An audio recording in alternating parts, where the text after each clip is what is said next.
Please welcome to the stage the President and CEO of the Damon Runyon Cancer Research Foundation, Young Lee. Young, welcome. Watch your step. You're slippery. Thank you very much. Great, thank you. Hi, everyone. So it is such a huge honor and pleasure to be able to be here on this stage with the incredible speakers that have been up here before me. I want to start by thanking the organizers and especially Randy for giving me this opportunity to speak to all of you today. So again, my name is Young Lee. I'm the president and CEO of the Damon Runyon Cancer Research Foundation. I'm a scientist by training, and I'm also a former Damon Runyon Fellow. So it's truly a privilege to be leading this organization now, and today I'm excited to be able to tell you about our philosophy and our strategy for funding brave and bold. So in this room we have 600 people, and I think that it's safe to say that each and every one of us has been touched by cancer in some way. If not personally, then we know family or friends who have been affected by cancer. And so it's incredibly important for us to continue to dedicate efforts toward cancer research. The odds are truly against us. 1 in every 2 men and 1 in every 3 women will be diagnosed with cancer at some point in their lifetimes. And so the good news is that there's been a lot of progress. Over the years, just this year actually, the newest statistics were released, and we've seen that there's been a 29% decrease in cancer death rates from 1991 to 2017. So that's extraordinary progress, and this has led to many lives saved. So today, in this country alone, there are an estimated 16.9 million cancer survivors. So that's pretty extraordinary progress. Thank you. And we're very proud to say that the discoveries that many of the scientists that we funded are behind much of this progress. But what it comes down to is that there's still work to be done. We want to get to a point where we have 100% survival. So we've seen this significant advance in cancer survival rates from the 1970s, when it was under 50% to 67% now. Again, we need to do more, and what we would like to do is to understand cancer better and to turn it into a treatable disease rather than a death sentence. But it's very challenging. As you may know, cancer is comprised of over 200 different diseases. Cancer affects many different tissues in the body, but each individual person's cancer is different from the next. And what we know now, due to the vast amounts of research that have been done, is that you can't categorize cancer by the place in which the body has been affected. So one person's lung cancer may be more similar to another person's breast cancer than it is to another lung cancer. Also, we know that cancer is incredibly complex. You don't need to look at any of the details on this slide, except it's just meant to illustrate that there are so many different changes that can happen at the cellular level that can lead to processes in the cell going awry, which leads to cells growing out of control and becoming cancers.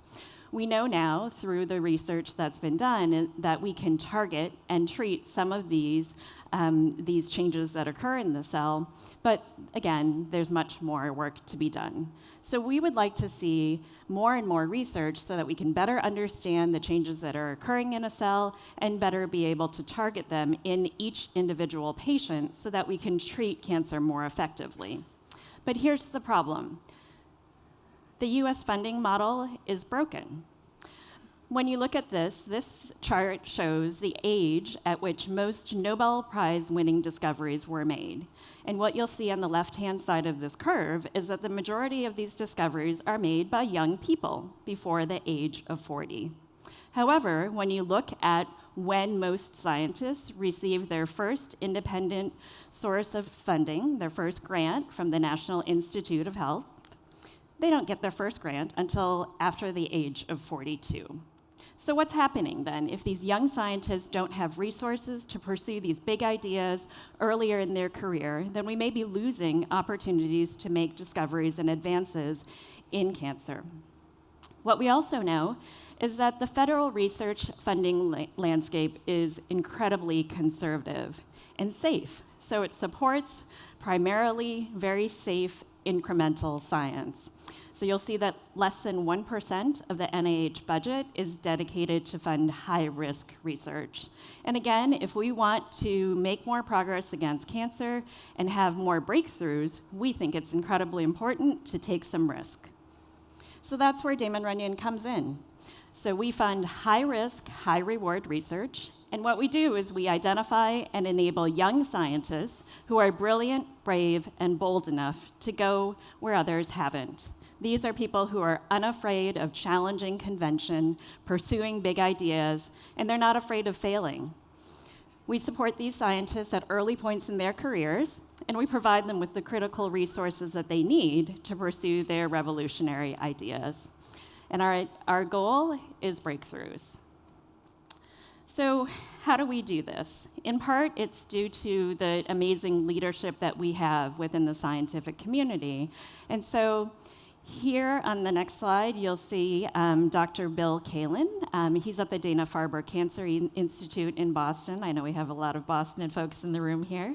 And Bill received the Nobel Prize last year for his incredible work that he did to understand how cells sense oxygen. Bill is also the vice chair of our scientific committee of the board of directors, and he works with us to drive and direct the strategy of our award programs. He's also the chair of one of our scientific programs that specifically funds physician scientists. So in Bill's words, when funding gets tight, people tend to become very risk averse, and they do the kind of science that isn't going to create new paradigms and fundamentally change the way people think. More like laying bricks as opposed to stepping back and saying, do we need to look at this problem in a wholly different way? I very much endorse our philosophy of funding brave and bold, finding people who might see something that others have missed.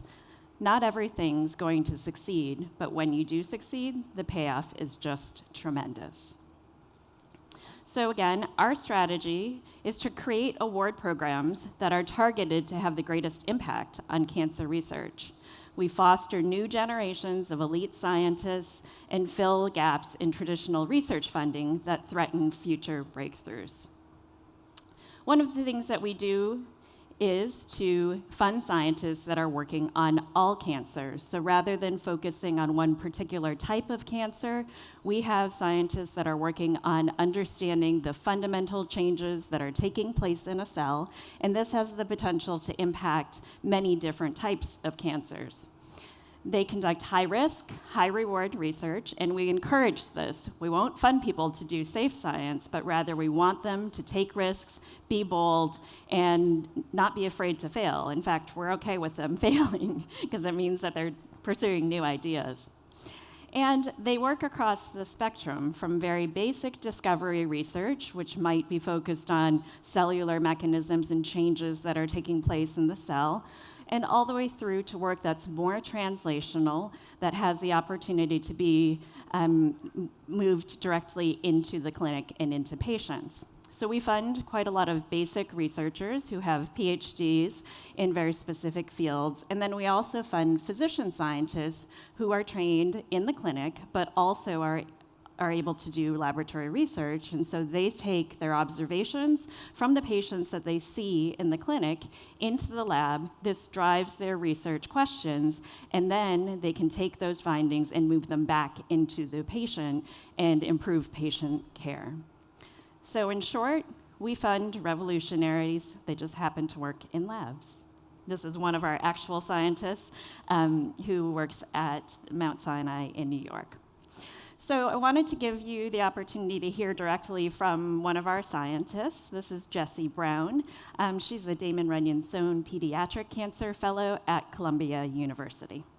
I think that Damon Runyon's mission to fund bold and brave research is a really great one, because I think a lot of the times when we're writing our grant proposals, we try to write something safe, and that will probably work, is maybe not the most exciting work, but Damon Runyon really encourages to write that big like moonshot project that is really, it might be really high risk, but high risk means high reward and can really mean big steps in advancing cancer research and advancing therapeutics and how we learn about how cancer works. I think it's always a great time to fund young scientists and fund research, and from basic to more translational research, because I think things that we find in the basic sciences are just as important and applicable to like what we can then learn later on and use in the tools that we can all use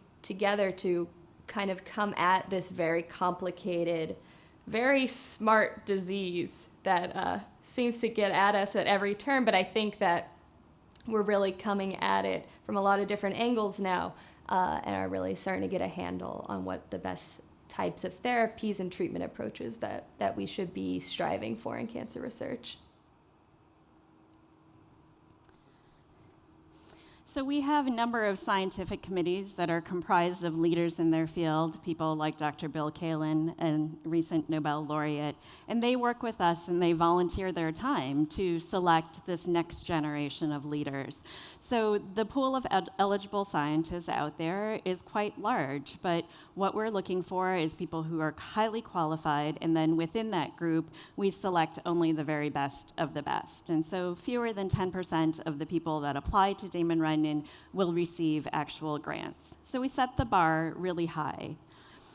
Our investment in the next generation of leaders this year alone will be $20 million, and over the country, we are funding over 200 scientists. So people like Jesse, who are pursuing all different types of research projects and really dedicating their efforts to make progress against cancer.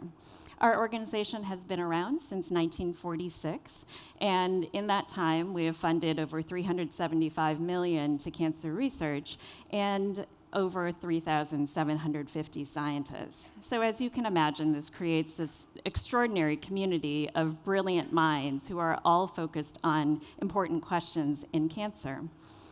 And you'll see that there's been this sort of recognition from the scientific community within the community of Damon Runyon scientists. Over these past 73 years, we've been able to include 12 Nobel laureates, which is quite extraordinary. They've also been recognized with many other awards, as you can see on this slide, that show recognition from the scientific community for the extraordinary work that they've done. Shown here is one of our Nobel laureates, Dr. Jim Rothman, who's at Yale University, and he says he remembers his Damon Runyon Award when he was a postdoctoral fellow, and he says that I was so fortunate to start out at a time when it was possible for a young scientist to have an idea, take a risk, and to seem to do the impossible. So shown here are just a few of the important discoveries that Damon Runyon scientists have made. They were first to cure a solid tumor with chemotherapy. One of our scientists actually established the connection and link between smoking and lung cancer. One of our scientists discovered BRCA1, a breast cancer gene, and was the first to cure a patient exclusively with chemotherapy. But impact is measured in breakthroughs and lives saved. So shown here are a number of our scientists, and I'm going to just walk through some of the things that these scientists have been able to accomplish as an example of what our scientists have contributed to the field. So the first example is Dr. Jed Walchuk on the left. And he has been an extraordinary leader in the field of immunotherapy. I think you've probably all read examples about immunotherapy, and this has been something that the whole medical community has been incredibly excited about, because what we have seen is that new approaches that essentially harness the body's own immune system to be able to now target and attack the cancer cells within each individual patient's body, we have new therapies that enable this now. And so Jed actually led the pivotal clinical trials that led to the approval of a drug called Yervoy. It is in the class of immunotherapy called checkpoint inhibitors, and essentially this is something that releases the brakes that are on in the immune system typically and allows cancer to hide from the immune system and not be attacked. And this drug now has led to many lives saved. In particular, its approval initially was for patients with metastatic melanoma, for whom their disease was truly a death sentence. There had not been any new treatments for metastatic melanoma patients for several decades, and now there are patients who are in full remission and surviving. So this is quite extraordinary, and we're so excited about this advance. Next, I'm going to tell you about Christine Lovely. Dr. Lovely is a lung oncologist. So her work is focused on developing new targeted therapies, and these are therapies that are focused on identifying, on targeting the specific genetic alterations that take place in certain cancer cells. And her work led to the approval of a drug called Xalkori, which is one that has been highly effective for certain types of lung cancers that have alterations in two genes called ALK1 and ROS1. And again, for these patients, it's led to extraordinary responses. Next, I want to tell you about Dr. Maura Gillison. So her work is really special because she's an epidemiologist. So it means that she looked back at the many patients that had human papillomavirus, and so she has established the link between the human papillomavirus, or HPV, which I think many of you probably recognize is involved in causing cervical cancer. Dr. Gillison learned through her studies that it also causes certain head and neck cancers. So what this has meant is that we know now that patients who have HPV-positive head and neck cancers will respond differently to therapy than those that are HPV negative. And the even better news is that at the time that she was doing this work, there were vaccines in development against HPV, primarily for prevention of cervical cancer, but now we know that HPV vaccines will prevent not only cervical cancers, but entire classes of head and neck cancers. And so children now and adolescents are under recommendations to receive the HPV vaccination, and this means that we can eliminate an entire class of cancers. So this is extraordinary progress as well. Lastly, I want to tell you about Dr. Feng Zhang. And you heard from Daniel Kraft this morning about CRISPR a little bit. And CRISPR is a fascinating discovery. So on the basic science side, where we had scientists that were working on trying to understand this bacterial process that turns out to be able to edit the genome. So imagine that we can now use CRISPR to correct mutations that might be in a person's body that are that are leading to disease.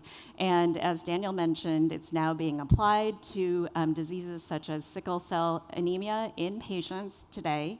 And it's currently in clinical trials, and we're very hopeful that this will also lead to new treatments for cancers.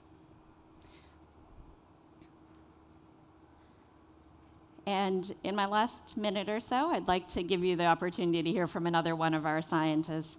This is Lexi Van Diesman, and she is a Damon Runyon Fellow at the University of Utah. With a lot of scientific projects, if they're safe, you kind of know what the answers are going to be. And if you know what the answers are going to be, that's not really much of a question now, is it? But if you're asking something where you have no idea what the answer could even be, or necessarily even what the question is, that's a lot of possibilities. So as young scientists, being told that, hey, you can actually just pursue something because it's interesting, even if you don't know where it's going to go, that's the sort of thing that helps you find things like CRISPR, working on some random bacterial system that you could never tie back to human biology, and now maybe we can, edit human genes permanently. There's something in that I think, you have to be young and a little crazy and given enough resources and enough of a push to actually go for it, where that's kind of special. So I hope I've been able to convince you today that our unconventional approach, is going to lead to new breakthroughs and advances in cancer. I'd like to close by showing you a picture of our namesake. This is Damon Runyon on the left-hand side with his very good friend, Walter Winchell. So Damon Runyon was a journalist and wrote many short stories that were quite iconic about New York, and many of you might remember him as a writer. Damon Runyon also smoked every single day of his life, and as a result died of throat cancer. He was very good friends with Walter Winchell, who was a radio personality at the time. And Walter Winchell got on the radio after his good friend Damon Runyon passed away of throat cancer, got on the radio and put out a call to the men and women of America to give their spare change to support cancer research. And so here we are today. Damon Runyon and Walter Winchell, I think, would be quite proud of what we've been able to accomplish today. And one of our unique ties back to Broadway and Damon Runyon is the fact that we actually still have relationships with Broadway theaters, and so we have a Broadway ticket service that actually funds some of our administrative expenses. So we are very excited to continue their legacy. And with that, I would like to say thank you on behalf of some of our scientists that are being funded today. Thank you for your attention.